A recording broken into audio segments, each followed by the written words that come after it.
Welcome students.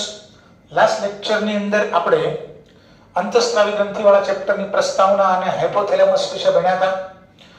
Hypothalamus pituitary ગ્રંથિ સાથે ઇન્ફન્ડિફિલમ એટલે કે દંડ વડે જોડાયેલું. પિટ્યુટરી ગ્રંથિ બે ભાગમાં વહેંચેલી આપણે વાત કરી હતી, એડિનો હાઇપોફાઇસિયસ અને સેકન્ડ વન ઇઝ ન્યુરો હાઇપોફાઇસિસ. અને એડિનો હાઇપોફાઇસિસમાં પાછા બે ભાગ હતા, અગ્ર પિટ્યુટરી ગ્રંથિ અને મધ્ય પિટ્યુટરી ગ્રંથિ. અને ન્યુરો હાઇપોફાઇસિસ એટલે પશ્વ પિટ્યુટરી ગ્રંથિ. અને હાઇપોથેલેમસમાંથી બે પ્રકારના અંતઃસ્ત્રાવ ઉત્પન્ન થાય, ઇન્હિબિટરી હોર્મોન અને રિલીઝિંગ હોર્મોન RH અને IH. તો હાઇપોથેલેમસ વિશે આપણે લાસ્ટ લેક્ચરમાં ભણી ગયા. આજના લેક્ચરની અંદર આપણે ભણવાની છે આપણા શરીરની અંદર આવેલી મુખ્ય અથવા તો પ્રમુખ અંતઃસ્ત્રાવી ગ્રંથિ, બરાબર છે, જેનું નામ છે પિટ્યુટરી ગ્રંથિ. યાદ રાખજો, આપણા શરીરની અંદર આવેલી મુખ્ય અથવા તો પ્રમુખ અંતઃસ્ત્રાવી જો કોઈ ગ્રંથિ હોય તો એ છે પિટ્યુટરી ગ્રંથિ. તો ચાલો શરૂઆત કરીએ પિટ્યુટરી ગ્રંથિની. તો જો પિટ્યુટરી ગ્રંથિ શું કીધું છે તો કે મસ્તક જે 8 અસ્થિઓનું બનેલું છે, મસ્તક આપણું જે 8 અસ્થિઓનું બનેલું છે એમાંથી અસ્થિના ખાડામાં જેને બોલવામાં આવે છે સેલા ટર્સિકા, યાદ રાખવાનો છે શબ્દ. પિટ્યુટરી ગ્રંથિ સેલા ટર્સિકા તરીકે ઓળખાતા અસ્થિના ખાડામાં આવેલી એક પોલાણ છે, અસ્થિની ગુહા છે, જેમાં આવેલી છે પિટ્યુટરી ગ્રંથિ. અને આ અસ્થિની અંદર આવેલી ખાડા જેવી રચનાને, અસ્થિની ગુહાને બોલવામાં આવે છે સેલા ટર્સિકા. તો પિટ્યુટરી ગ્રંથિ સેલા ટર્સિકા તરીકે ઓળખાતી અસ્થિ ગુહામાં આવેલી છે. ગઈકાલે આપણે ભણી ગયા કે હાઇપોથેલેમસ સાથે ઇન્ફન્ડિબ્યુલમ એટલે કે દંડ વડે જોડાયેલી છે. તો પિટ્યુટરી ગ્રંથિ સેલા ટર્સિકા તરીકે ઓળખાતા અસ્થિના ખાડામાં એટલે કે અસ્થિ ગુહામાં આવેલી છે. અને આપણે ભણ્યા હતા એમ કે ભાઈ હાઇપોથેલેમસ સાથે ઈ દંડ વડે એટલે કે ઇન્ફન્ડિબ્યુલમ વડે જોડાયેલી છે. બીજું, આ પણ મેં તમને લાસ્ટ લેક્ચરમાં કીધું હતું કે અંતસ્થ રચનાની દ્રષ્ટિએ પિટ્યુટરી ગ્રંથિ બે ભાગમાં વહેંચાયેલી છે. કયા બે ભાગ? એડિનો હાઇપોફાઇસિયસ.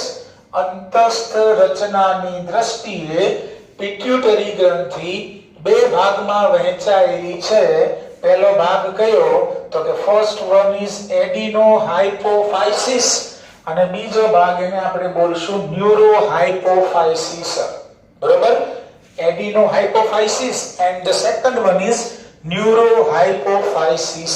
તો પહેલા આપણે વાત કરી લઈએ એડિનો હાઇપોફાઇસિસ ની અને લાસ્ટમાં આપણે વાત કરશું ન્યુરો હાઇપોફાઇસિસ એટલે પશ્વ પિટ્યુટરી ગ્રંથિ અથવા તો આપણે શું બોલતા હતા પાર્સ નર્વોસા. લાસ્ટ લેક્ચરમાં આપણે વાત કરી ચૂક્યા છીએ. તો અંતસ્થ રચનાની દ્રષ્ટિએ પિટ્યુટરી ગ્રંથિ બે ભાગમાં વહેંચાયેલી છે, adenohypophysis and the second one is neurohypophysis. હવે એડિનો હાઇપોફાઇસિસ ની વાત કરીએ. એડિનો હાઇપોફાઇસિસ માં બે ભાગ છે. કયા બે ભાગ છે? એડિનો હાઇપોફાઇસિસ નો દૂરસ્થ ભાગ જેને બોલવામાં આવે છે પાર્સ ડિસ્ટાલિસ. દૂરસ્થ ભાગ પાર્સ ડિસ્ટાલિસ અને પાર્સ ડિસ્ટાલિસ એટલે અગ્ર પિટ્યુટરી ગ્રંથિ. અને બીજો ભાગ મધ્ય ભાગ જેને બોલવામાં આવે છે પાર્સ ઇન્ટરમીડિયા એટલે કે મધ્ય પિટ્યુટરી ગ્રંથિ. ફરીવાર, અંતસ્થ રચનાની દ્રષ્ટિએ પિટ્યુટરી ગ્રંથિ બે ભાગમાં વહેંચાયેલી, adenohypophysis and the second one is neurohypophysis. Adenohypophysis નો દૂરસ્થ ભાગ એટલે કે પાર્સ ડિસ્ટાલિસ એટલે અગ્ર પિટ્યુટરી ગ્રંથિ અને એડિનો હાઇપોફાઇસિસ નો મધ્ય ભાગ એટલે કે પાર્સ ઇન્ટરમીડિયા એટલે કે મધ્ય પિટ્યુટરી ગ્રંથિ થશે. તો હવે આપણે ભણવાનું છે કે ભાઈ અગ્ર પિટ્યુટરી ગ્રંથિ એટલે કે પાર્સ ડિસ્ટાલિસ, મધ્ય પિટ્યુટરી ગ્રંથિ એટલે કે પાર્સ ઇન્ટરમીડિયા માંથી કયા કયા પ્રકારના અંતઃસ્ત્રાવોનો સ્ત્રાવ થાય અને એમનું કાર્ય શું હોય છે. તો અહીંયાથી શરૂઆત કરીએ. એડિનો હાઇપોફાઇસિયસ નો દૂરસ્થ ભાગ એટલે કે પાર્સ ડિસ્ટાલિસ એટલે કે અગ્ર પિટ્યુટરી ગ્રંથિ માંથી કેટલા અંતઃસ્ત્રાવો નીકળે છે અને કયા કયા એનું કાર્ય શું? તો યાદ રાખજો, પાર્સ ડિસ્ટાલિસ એટલે કે અગ્ર પિટ્યુટરી ગ્રંથિમાંથી નીકળતો પહેલો અંતઃસ્ત્રાવ કયો તો નામ છે GH. GH મતલબ ગ્રોથ હોર્મોન. ગ્રોથ હોર્મોન વૃદ્ધિ અંતસ્ત્રાવ અથવા તેનું બીજું નામ છે STH, સોમેટોટ્રોપિક હોર્મોન. એટલે લખ્યું છે વૃદ્ધિ અંતસ્ત્રાવ અથવા તેને બોલવામાં આવે છે સોમેટોટ્રોપિક હોર્મોન, ગ્રોથ હોર્મોન. બરોબર છે? GH, STH ગ્રોથ હોર્મોન અથવા તો સોમેટોટ્રોપિક હોર્મોન, વૃદ્ધિ અંતસ્ત્રાવ. તો એનું કામ શું છે? તો જો ત્રણ બાબત NCERT માં લખેલી છે. બાળપણમાં, ખાસ ધ્યાન અહીંયા, બાળપણમાં જો ગ્રોથ હોર્મોનનો ઓછો સ્ત્રાવ થાય, બાળપણમાં નાની ઉંમરમાં જો વૃદ્ધિ અંતસ્ત્રાવનો ઓછો સ્ત્રાવ થશે તો શું કીધું છે? બાળપણમાં ઓછો સ્ત્રાવ થાય તો એ વૃદ્ધિને કુંઠિત કરે, મતલબ વૃદ્ધિને ધીમી પાડે, અને વૃદ્ધિ કુંઠિત થશે તો બાળકમાં શું આવે છે? યાદ રાખજો, વામનતા. તેને બોલવામાં આવે છે પિટ્યુટરી ડ્વાર્ફિઝમ. પિટ્યુટરી ડ્વાર્ફ એટલે નીચું, વામન એટલે નીચું, મતલબ ઊંચાઈ વધશે નહીં, એની ઊંચાઈ જે છે ઓછી રહી જશે, ઠીકણું કદ થશે. બરોબર? તો બાળપણમાં ગ્રોથ હોર્મોનનો ઓછો સ્ત્રાવ થાય તો વામનતા આવશે, પિટ્યુટરી ડ્વાર્ફિઝમ. બીજો મુદ્દો, બાળપણમાં જો ગ્રોથ હોર્મોનનો વધુ પડતો સ્ત્રાવ થાય, બાળપણમાં જો ગ્રોથ હોર્મોનનો વધુ પડતો સ્ત્રાવ થશે તો કયો રોગ થશે? મહાકાયતા, અથવા તો એને બોલવામાં આવે છે ગિગાન્ટિઝમ. તો બાળપણમાં ઓછો સ્ત્રાવ તો વામનતા, પિટ્યુટરી ડ્વાર્ફિઝમ. બાળપણમાં ગ્રોથ હોર્મોનનો વધુ સ્ત્રાવ તો મહાકાયતા, મતલબ ગિગાન્ટિઝમ જે છે એ થશે. હવે નેક્સ્ટ, પુખ્ત અવસ્થાએ, કિશોર અવસ્થાએ, પુખ્ત અવસ્થાએ જો ગ્રોથ હોર્મોનનો વધુ સ્ત્રાવ થાય, કઈ અવસ્થાએ તમને કીધું છે? પુખ્ત અવસ્થાએ, કિશોર અવસ્થાએ જો ગ્રોથ હોર્મોનનો વધુ સ્ત્રાવ થાય તો શું થશે? તો યાદ રાખજો, ચહેરાના અસ્થિ, મતલબ ચહેરાના હાડકાઓ જે છે વધુ લાંબા વિકસે છે, કરોડ સ્તંભની લંબાઈમાં વધારો થાય, હાથની લંબાઈમાં વધારો થાય, મતલબ કે માથું મોટું થશે, ચહેરો મોટો થઈ જાય. બરોબર? કરોડ સ્તંભની લંબાઈ વધશે, હાથ જે છે વધુ પડતા લાંબા થઈ જશે જો પુખ્ત અવસ્થાએ, કિશોર અવસ્થાએ ગ્રોથ હોર્મોનનો વધુ પડતો સ્ત્રાવ થાય. તો આવા રોગને બોલવામાં આવે છે એક્રોમેગાલી. એક્રોમેગાલી, ગુજરાતીમાં આપણે એને બોલશું વિરૂપતા. અને એવું પણ લખ્યું છે NCERT ની અંદર કે પુખ્ત અવસ્થાએ જો ગ્રોથ હોર્મોનનો વધુ પડતો સ્ત્રાવ થાય તો ઘણા વ્યક્તિમાં સમયે મૃત્યુ પણ થઈ શકે છે. અને આ પણ લાઈન લખેલી છે કે આના લક્ષણો એવા ખાસ હોતા નથી, એટલે તેનું વહેલાસર નિદાન કરવું મુશ્કેલ છે.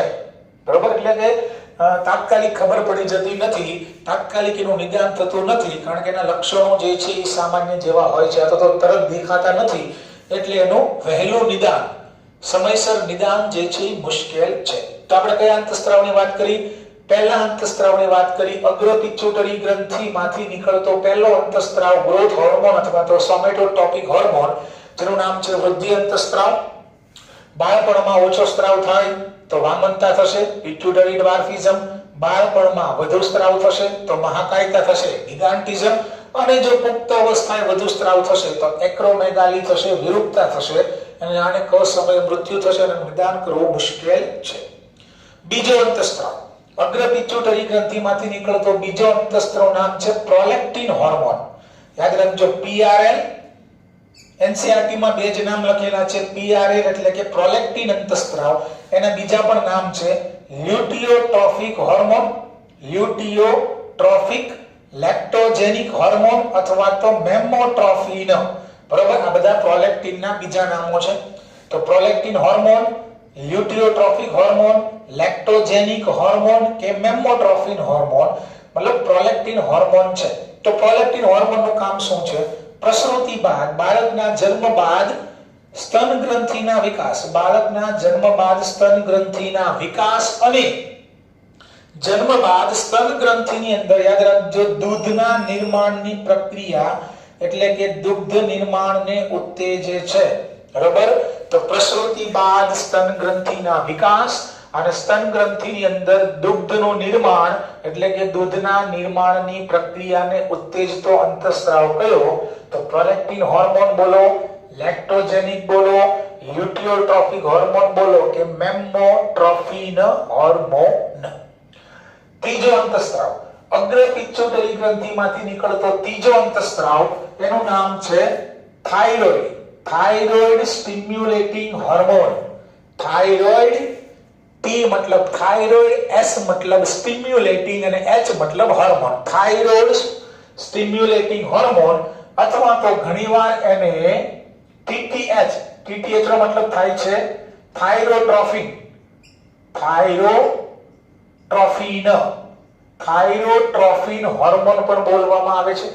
થાઇરોઇડ બંને એક જ નામ છે, થાઇરોઇડ સ્ટિમ્યુલેટિંગ હાર્મોન અથવા તો થાઇરોટ્રોફિન હાર્મોન। તો TSH નું કામ શું છે? તો થાઇરોઇડ સ્ટિમ્યુલેટિંગ હાર્મોન અગ્ર પિટ્યુટરી ગ્રંથિમાંથી નીકળે અને આ અગ્ર પિટ્યુટરી ગ્રંથિમાંથી નીકળેલો થાઇરોઇડ સ્ટિમ્યુલેટિંગ હાર્મોન કોને મળશે? કે કોની પાસે જાય? થાઇરોઇડ ગ્રંથિ પાસે જાય, બરોબર? અને થાઇરોઇડ ગ્રંથિની અંદરથી નીકળતા અંતઃસ્ત્રાવ, તો થાઇરોઇડ સ્ટિમ્યુલેટિંગ હાર્મોનનું કામ શું છે? તો કે થાઇરોઇડ ગ્રંથિના અંતઃસ્ત્રાવોના સંશ્લેષણ અને સ્ત્રાવને ઉત્તેજે છે, બરોબર? થાઇરોઇડ ગ્રંથિના અંતઃસ્ત્રાવો કયા? તો આપણે ભણશું T3, T4 અને TCT, બરાબર? નામ આપણે વિગતવાર થાઇરોઇડ ગ્રંથિમાં ભણીશું। તો થાઇરોઇડ ગ્રંથિમાંથી ત્રણ અંતઃસ્ત્રાવો નીકળે, T3, T4 અને થાઇરોકેલ્સિટોનિન એટલે કે TCT। તો આ ત્રણ અંતઃસ્ત્રાવો થાઇરોઇડ ગ્રંથિમાંથી નીકળે છે, પણ ક્યારે નીકળશે? કે જ્યારે થાઇરોઇડ સ્ટિમ્યુલેટિંગ હાર્મોન થાઇરોઇડ ગ્રંથિને મળશે। તો યાદ રાખજો, થાઇરોઇડ સ્ટિમ્યુલેટિંગ હાર્મોનનું કામ શું છે? તો થાઇરોઇડ સ્ટિમ્યુલેટિંગ હાર્મોન થાઇરોઇડ ગ્રંથિના આ અંતઃસ્ત્રાવોનું નિર્માણ એટલે કે સંશ્લેષણ અને સ્ત્રાવને ઉત્તેજે છે। એ જ રીતે અગ્ર પિટ્યુટરી ગ્રંથિમાંથી નીકળતો ચોથો અંતઃસ્ત્રાવ, એનું નામ છે ACTH, ફૂલ ફોર્મ એડ્રીનો કોર્ટિકોટ્રોપિક હાર્મોન, બરાબર? એડ્રીનો, A મતલબ એડ્રીનો, C મતલબ કોર્ટિકો, T મતલબ ટ્રોપિક અને H મતલબ હાર્મોન। એડ્રીનો કોર્ટિકોટ્રોપિક હાર્મોન ક્યાંથી નીકળશે? ACTH અગ્ર પિટ્યુટરી ગ્રંથિમાંથી નીકળે। કોને મળશે? કઈ ગ્રંથિ પાસે જશે? એડ્રીનલ। ACTH નું કામ શું છે? તો એડ્રીનલ કોર્ટિકોટ્રોપિક હાર્મોન પિટ્યુટરી ગ્રંથિમાંથી એટલે કે અગ્ર પિટ્યુટરી ગ્રંથિમાંથી નીકળે।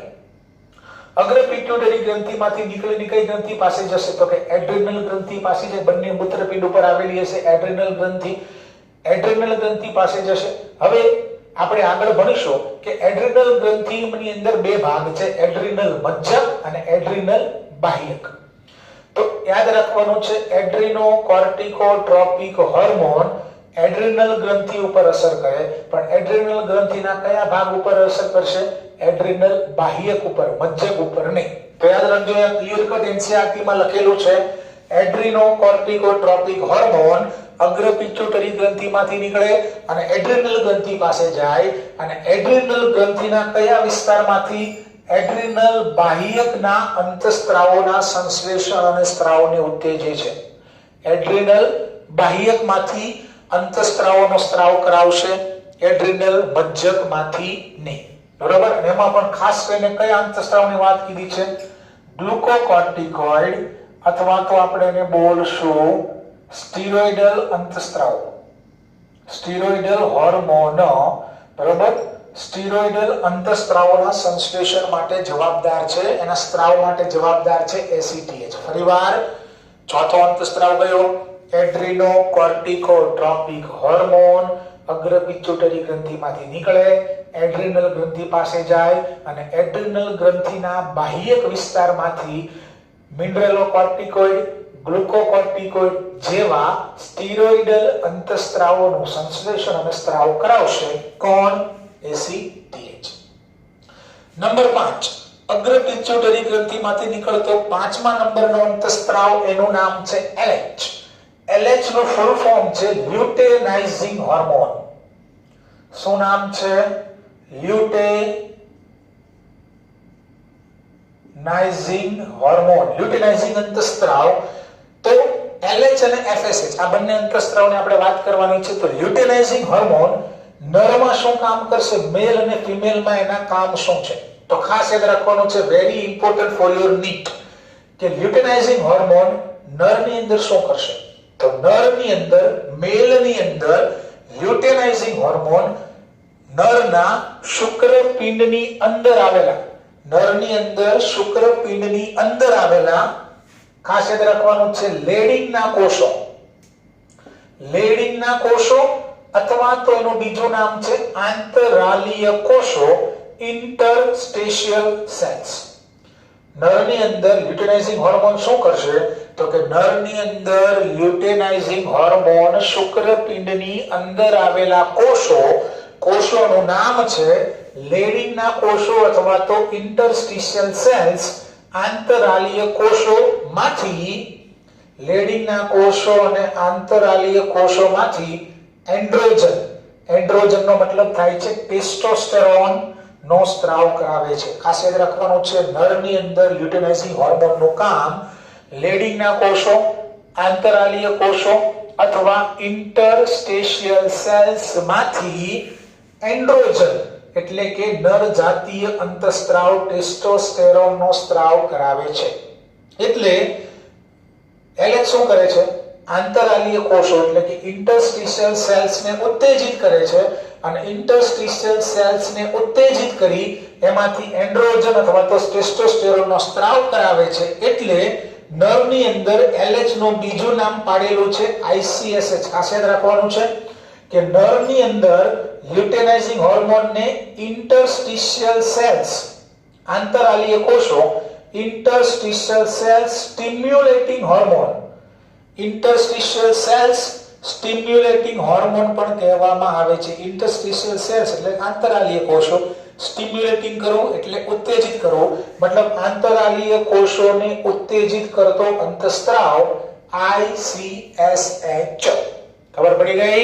ખાસ યાદ રાખજો કે નરની અંદર લ્યુટેનાઇઝિંગ હોર્મોન લેડિંગના કોષો, આંતરાલીય કોષો એટલે કે ઇન્ટરસ્ટિશિયલ સેલ્સ ને ઉત્તેજિત કરે છે, સ્ટિમ્યુલેટ કરે છે અને લેડિંગના કોષો એટલે કે ઇન્ટરસ્ટિશિયલ સેલ્સ ને સ્ટિમ્યુલેટ કરી એમાંથી એન્ડ્રોજન એટલે કે ટેસ્ટોસ્ટેરોન નો સ્ત્રાવ કરાવે છે. બરાબર? એટલે ઇન્ટરસ્ટિશિયલ સેલ્સ ને ઉત્તેજિત કરતો અંતઃસ્ત્રાવ એટલે એલએચ. માટેનું બીજું નામ શું પાડી દીધું આપણે? Interstitial cells stimulating hormone. બરાબર? નરની અંદર જ એલએચ ને શું બોલાય? આઈસીએસએચ. એ જ રીતે માદાની અંદર ખાસ હવે મહત્વનું છે કે ભાઈ ફિમેલની અંદર લ્યુટેનાઇઝિંગ હોર્મોનનું કામ શું છે? ફિમેલની અંદર લ્યુટેનાઇઝિંગ હોર્મોન પહેલા સમજી લો, ગ્રાફિયન પુટિકા અથવા તો પરિપક્વન પુટિકામાંથી શું કીધું છે? અંડકોષનું પતન કરાવે છે. કયા અંડકોષનું? દ્વિતીય પૂર્વ અંડકોષનું પતન કરાવે છે. હવે ખાસ સમજવા જેવું છે, અહીંયા મેં તમને આકૃતિ ભણી આપણે આ અંડપિંડની આકૃતિ છે. બરાબર? હવે ફિમેલની અંદર મેન્સ્ટ્રુએશન સાયકલ એટલે કે માસિક ચક્ર જે છે 28 દિવસનું હોય. ફિમેલની અંદર માસિક ચક્રનો મેન્સ્ટ્રુએશન સાયકલ જે છે એ 28 દિવસની હોય. બરાબર છે? દર 28 દિવસે શું થાય? દર 28 દિવસે એક નવો અંડકોષ જે છે બનશે. દર 28 દિવસે એક નવો અંડકોષ જે છે એ બને છે. તો યાદ રાખજો આ શું છે તો આપણે સમજી લઈએ.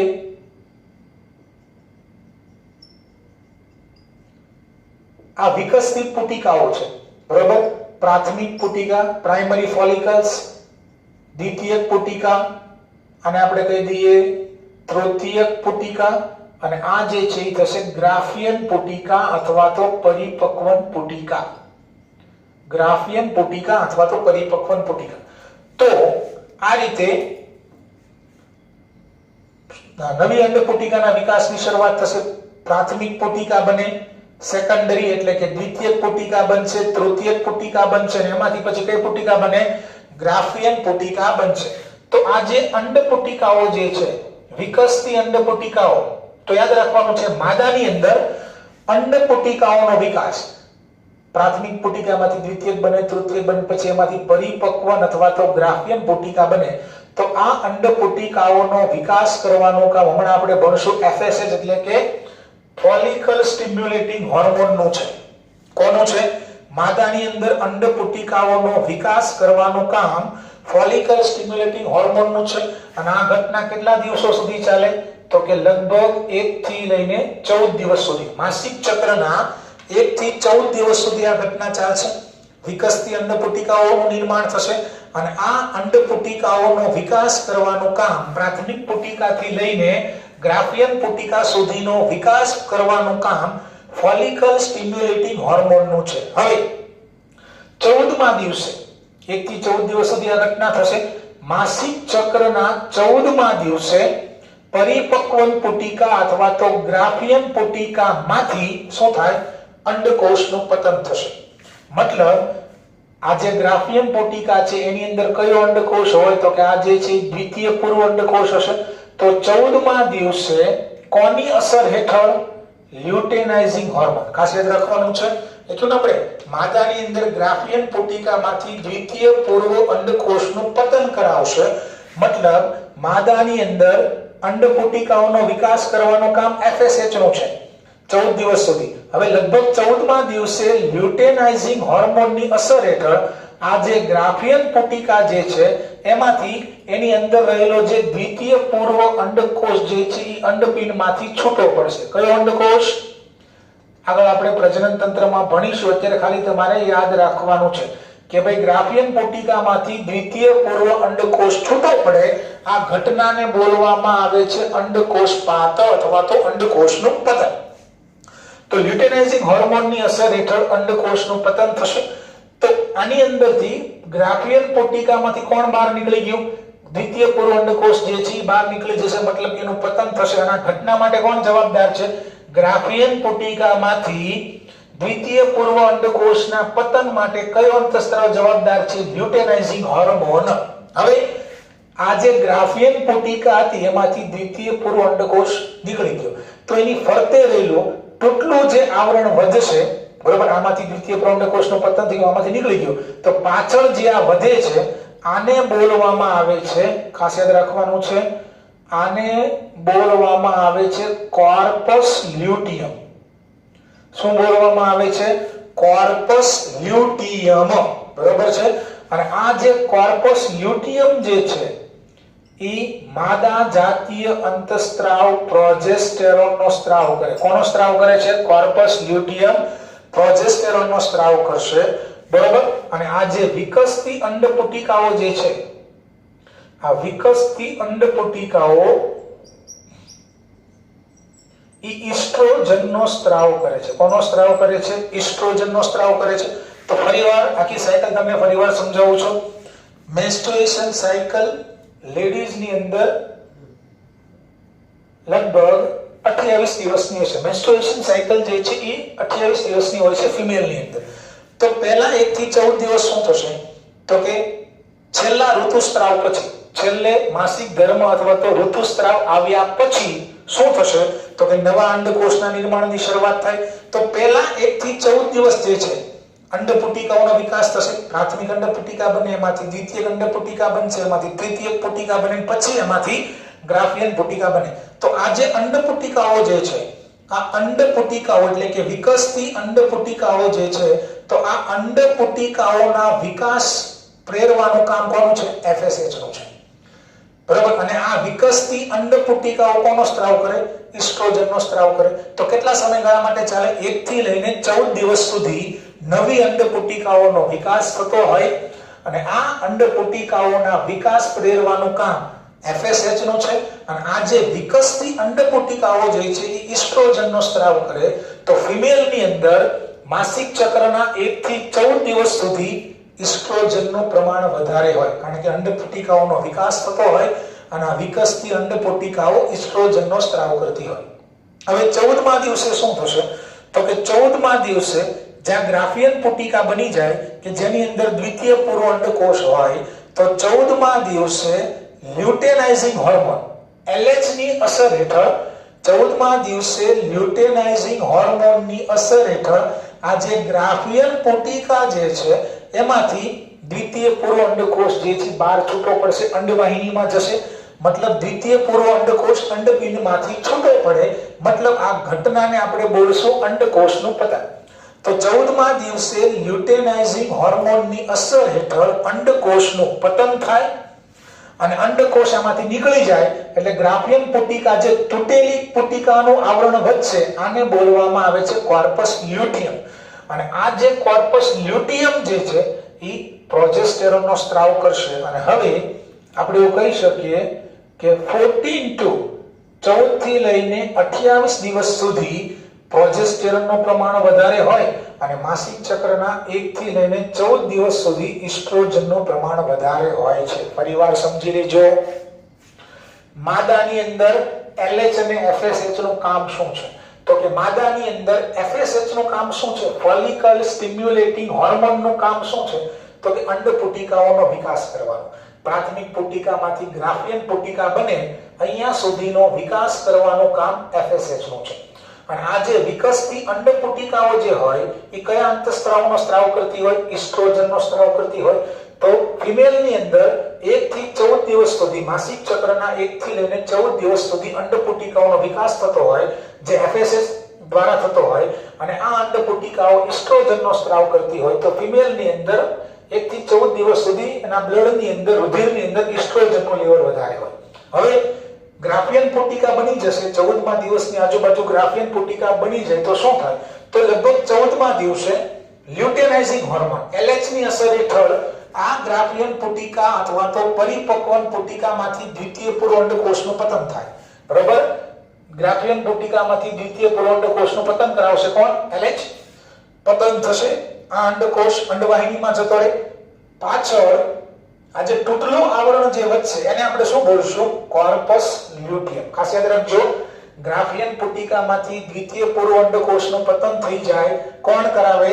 લ્યુટેનાઇઝિંગ હોર્મોન. અને પાછળ જે વચ્ચે એને આપણે બોલશું કોર્પસ લ્યુટિયમ અને આ કોર્પસ લ્યુટિયમ પ્રોજેસ્ટેરોનનો સ્ત્રાવ કરાવે. તો હવે 14 દિવસ પછીથી લઈને 28 દિવસ સુધી બ્લડમાં પ્રોજેસ્ટેરોનનું પ્રમાણ જે છે વધે છે.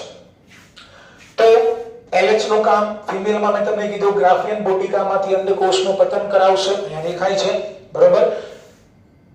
આગળ FSH ના કામની વાત કરી લઈએ તો માદામાં FSH નું કામ તો આપણે ભણી ગયા કે ભાઈ માદાની અંદર ફિમેલ ની અંદર ફોલિકલ સ્ટિમ્યુલેટિંગ હોર્મોન નું કામ શું છે? તો કે અંડપુટિકાઓના વિકાસને પ્રેરે છે. અંડપુટિકાઓના વિકાસને પ્રેરવાનું કામ FSH નું છે માદાની અંદર. નરની અંદર તો નરની અંદર FSH નું કામ તો કે નરની અંદર FSH અને ટેસ્ટોસ્ટેરોન. ટેસ્ટોસ્ટેરોન એટલે કે એન્ડ્રોજન. તો નરની અંદર FSH અને ટેસ્ટોસ્ટેરોન એટલે કે એન્ડ્રોજન શુક્રકોષના નિર્માણની પ્રક્રિયાને ઉત્તેજે છે. મતલબ શુક્રકોષ જનન. શુક્રકોષ જનનની પ્રક્રિયાને ઉત્તેજે છે.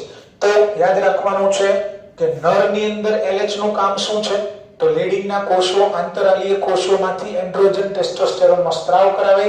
માટેનું બીજું નામ આપણે પાડ્યું છે ICSH. નરની અંદર FSH નું કામ FSH અને એન્ડ્રોજન સાથે મળીને શુક્રકોષના નિર્માણની પ્રક્રિયાને પ્રેરે છે. માદાની અંદર LH નું કામ ગ્રાફિયન પુટિકામાંથી દ્વિતીય પૂર્વ અંડકોષનું પતન કરાવવાનું અને માદાની અંદર FSH નું કામ અંડપુટિકાઓના વિકાસને પ્રેરવાનું. તો LH અને FSH મેલ ફિમેલ બંનેમાં જોવા મળશે. તો બંને માટે મેલમાં LH નું કામ શું છે અને મેલમાં FSH નું કામ શું છે, એ જ રીતે ફિમેલમાં LH નું કામ શું છે, એ જ રીતે ફિમેલમાં FSH નું કામ શું છે, એ ખાસ યાદ રાખવાનું છે. આ ખાસ યાદ રાખવાનું છે. બરાબર? હવે નેક્સ્ટ MCQ, LH અને FSH લ્યુટેનાઇઝિંગ હોર્મોન અને ફોલિકલ સ્ટિમ્યુલેટિંગ હોર્મોન આ બંને નીકળે ક્યાંથી? LH અને FSH નીકળે ક્યાંથી? અગ્ર પિટ્યુટરી ગ્રંથિમાંથી નીકળે. બરોબર? અને અસર કોની ઉપર કરે? તો કે શુક્રપિંડ અને અંડપિંડ ઉપર. LH અને FSH નીકળે છે અગ્ર પિટ્યુટરી ગ્રંથિમાંથી અને અસર કોની ઉપર કરે? શુક્રપિંડ અથવા અંડપિંડ ઉપર. તો LH અને FSH ને GTHS બોલવામાં આવે છે, ગોનેડોટ્રોફિક હોર્મોન્સ. LH અને FSH ને સંયુક્ત રીતે બોલવામાં આવે છે ગોનેડોટ્રોફિક હોર્મોન્સ. ગોનેડો મતલબ તો ગોનેડોનો મતલબ થાય છે જનનપિંડ એટલે કે શુક્રપિંડ અને અંડપિંડ. તો મતલબ શુક્રપિંડ અને અંડપિંડ ઉપર અસર કરતા અંતઃસ્ત્રાવો હોવાથી શુક્રપિંડ અને અંડપિંડ એટલે કે ગોનેડો ઉપર અસર કરતા અંતઃસ્ત્રાવો હોવાથી LH અને FSH ને સંયુક્ત રીતે LH અને FSH ને બંનેને ભેગા શું બોલવામાં આવે છે? ગોનેડોટ્રોફિક હોર્મોન્સ. અને ગોનેડો મતલબ જનનપિંડ, શુક્રપિંડ અને અંડપિંડ. તો આ વાત થઈ ગઈ અગ્ર પિટ્યુટરી ગ્રંથિ. યાદ રાખજો, અગ્ર પિટ્યુટરી ગ્રંથિમાંથી નીકળતા અંતઃસ્ત્રાવો GH, prolactin hormone, thyroid stimulating hormone, adrenocorticotropic hormone LH અને FSH. તો આ વાત થઈ ગઈ અગ્ર પિટ્યુટરી ગ્રંથિના અંતઃસ્ત્રાવોની. હવે વાત કરીએ આપણે એડિનો હાઇપોફાઇસિયસ નો બીજો ભાગ એટલે કે મધ્ય ભાગ, પાર્સ ઇન્ટરમીડિયા મધ્ય પિટ્યુટરી ગ્રંથિ. તો મધ્ય પિટ્યુટરી ગ્રંથિમાંથી એક જ અંતઃસ્ત્રાવ નીકળે છે. અંતઃસ્ત્રાવનું નામ છે મેલેનોસાઇટ. મેલેનોસાઇટ સ્ટિમ્યુલેટિંગ હોર્મોન. મેલેનોસાઇટ સ્ટિમ્યુલેટિંગ હોર્મોન, બરાબર. એક જ અંતઃસ્ત્રાવ નીકળે છે મધ્ય પિટ્યુટરી ગ્રંથિમાંથી, એક જ અંતઃસ્ત્રાવ નીકળે છે, it is MSH, melanocyte stimulating hormone. તો એનું કામ શું છે? તો મેલેનિન. મેલેનિન નામના, મેલેનિન એક પ્રકારનું કાળા રંગનું રંજક દ્રવ્ય છે. તો યાદ રાખજો, મેલેનિન નામના રંજક દ્રવ્યનો સ્ત્રાવ કરાવે એ મેલેનિન સજીવના ચામડીના રંગનું નિયમન કરવા માટે જવાબદાર છે, બરાબર. પણ એવું લખેલું છે ઘણી બધી બુકની અંદર કે ભાઈ મનુષ્યની અંદર આપણી ચામડીના રંગના નિયમનમાં મેલેનોસાઇટ સ્ટિમ્યુલેટિંગ હોર્મોનનો ફાળો હજી બહુ ઓછો છે, બરાબર છે. જ્યારે અન્ય નિમ્ન કક્ષાના જે પૃષ્ઠવંશી સજીવ એટલે ઉભયજીવીઓ છે, સરીસૃપો છે, તો આ બધાની અંદર ચામડીના રંગના નિયમન માટે મેલેનોસાઇટ સ્ટિમ્યુલેટિંગ હોર્મોન જવાબદાર છે. મનુષ્યમાં ચામડીના રંગનું નિયમન MSH દ્વારા થતું નથી. પણ ખાલી લખ્યું છે મેલેનોસાઇટ સ્ટિમ્યુલેટિંગ હોર્મોન. તો મધ્ય પિટ્યુટરી ગ્રંથિમાંથી એક જ અંતઃસ્ત્રાવ નીકળશે મેલેનોસાઇટ સ્ટિમ્યુલેટિંગ હોર્મોન. મેલેનિન નામના રંજક દ્રવ્યનો સ્ત્રાવ કરે જે ચામડીના રંગ માટે જવાબદાર છે. તો આ વાત થઈ ગઈ અગ્ર પિટ્યુટરી ગ્રંથિ અને મધ્ય પિટ્યુટરી ગ્રંથિની. લાસ્ટમાં આપણે વાત કરી લઈએ ન્યુરોહાઇપોફાઇસિયસ, પશ્વ પિટ્યુટરી ગ્રંથિ, પાર્સ નર્વોસા. તો પશ્વ પિટ્યુટરી ગ્રંથિમાંથી બે અંતઃસ્ત્રાવ નીકળે છે અને આપણી વાત તો ઘણી બધી વાર કરી છે ઓક્સિટોસિન, એનું બીજું નામ છે પિટોસિન. તો યાદ રાખજો ઓક્સિટોસિન નું કામ શું છે? તો કે ડિલિવરીની પ્રક્રિયા દરમિયાન, પ્રસૃતિની પ્રક્રિયા દરમિયાન માતાની પિટ્યુટરી ગ્રંથિમાંથી, ખાસ યાદ રાખજો, પ્રસૃતિની પ્રક્રિયા દરમિયાન, ડિલિવરીની પ્રોસેસ દરમિયાન માતાની પિટ્યુટરી ગ્રંથિમાંથી ઓક્સિટોસિન આવશે. અને આ ઓક્સિટોસિન શું કરશે? તો કે આ ઓક્સિટોસિન માતાના ગર્ભાશયની દિવાલમાં આવેલા અરેખી સ્નાયુ, લિસા સ્નાયુમાં સંકોચન વિકોચનની પ્રક્રિયા પ્રેરે છે અને જેના કારણે બાળ જન્મની પ્રક્રિયા સરળ બને છે. તો બાળકના જન્મ સમયે માતાના પિટ્યુટરી ગ્રંથિમાંથી ઓક્સિટોસિનનો સ્ત્રાવ થશે, પિટોસિનનો સ્ત્રાવ થશે અને આ ઓક્સિટોસિન શું કરશે? માતાના ગર્ભાશયની દિવાલમાં આવેલા અરેખી સ્નાયુમાં સંકોચન કરે જેના કારણે બાળક જલ્દી બહાર આવશે, બાળક જન્મની પ્રક્રિયા ઈઝીલી થશે. અને ખાસ યાદ રાખવાનું છે દુગ્ધ સ્ત્રાવ. જો યાદ રાખજો પ્રોલેક્ટિન હોર્મોનનું કામ, તો અગ્ર પિટ્યુટરી ગ્રંથિમાંથી નીકળતો પ્રોલેક્ટિન હોર્મોન સ્તન ગ્રંથિમાં દૂધના નિર્માણની પ્રક્રિયાને પ્રેરે અને ડિલિવરી બાદ સ્તન ગ્રંથિમાંથી દૂધનો સ્ત્રાવ, અહીંયા છે દુગ્ધ નિર્માણ અને અહીંયા છે દુગ્ધ સ્ત્રાવ. તો ખાસ યાદ રાખવાનું છે સ્તન ગ્રંથિમાંથી દૂધના સ્ત્રાવને પ્રેરે તો ઓક્સિટોસિન અને સ્તન ગ્રંથિમાં દુગ્ધના નિર્માણને પ્રેરે તો પ્રોલેક્ટિન હોર્મોન.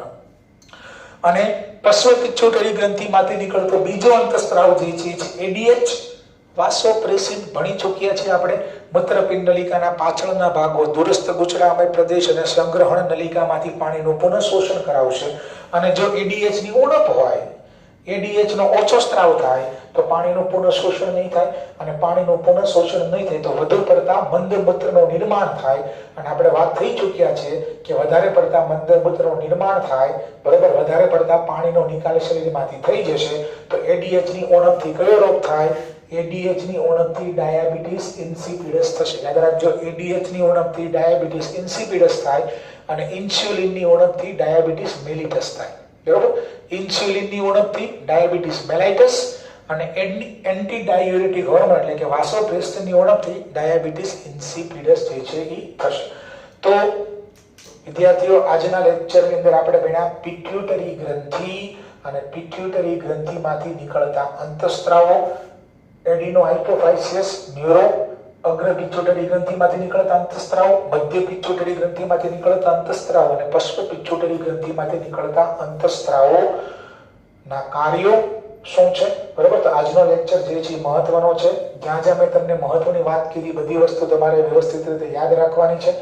તો લેક્ચરને પહેલેથી લઈને છેલ્લે સુધી કન્ટિન્યુઅસલી જોજો, લાઈક કરો, શેર કરજો, ચેનલને સબસ્ક્રાઇબ કરજો, બરાબર. મળીએ નેક્સ્ટ લેક્ચરની અંદર થોડાક એમસીક્યુ આપણે કરીશું આના રિલેટેડ, અને પિનિયલ અને મેલેટોનિન બે અંતઃસ્ત્રાવી ગ્રંથિનો અભ્યાસ આપણે હવે પછીના લેક્ચરમાં જે છે એ કરીશું. ત્યાં સુધી બરાબર વિડીયોને લાઈક કરજો, શેર કરજો અને ચેનલને સબસ્ક્રાઇબ કરજો. મળીએ નેક્સ્ટ લેક્ચરની અંદર.